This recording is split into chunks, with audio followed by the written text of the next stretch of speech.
পঞ্চবটী ও কালীবাড়ির অন্যান্য স্থানে মণি বিচরণ করছিলেন। ঠাকুর তাকে বললেন, দেখো, বালকের মতো বিশ্বাস চাই। বালক মাকে দেখার জন্য যেমন ব্যাকুল হয়, সেই ব্যাকুলতা হলে তো অরুণোদয় হলো, তারপর সূর্য উঠবেই। একটা গল্প শোনো। এক ব্রাহ্মণের বাড়িতে ঠাকুর সেবা হতো।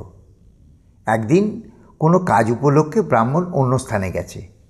ছোট ছেলেকে বলে গেছে, এই তুই আজ ঠাকুরকে ভোগ দিস, আমি তো থাকতে পারছি না, ঠাকুরের ভোগ নিবেদন না করলে ঠাকুরের খাওয়া হবে না।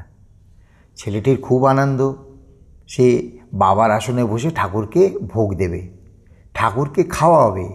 তাড়াতাড়ি স্নান করে পরিচ্ছন্ন হয়ে সে ভোগ দিতে বসেছে। ঠাকুরকে বলছে, এই নাও ঠাকুর, তোমার ভোগ, তুমি খেয়ে নাও। ঠাকুর কিন্তু আসেও না, খায়ও না। যেমন গোপাল মূর্তি তেমনিই আছে, মুখে কথা নেই। ছেলেটি অনেকক্ষণ বসে বসে দেখছে, ঠাকুর উঠছেও না, খেতেও আসছে না।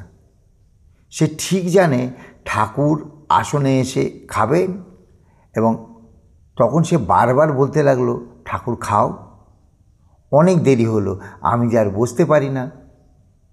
ঠাকুর কথা কন না। ছেলেটি কান্না আরম্ভ করলো।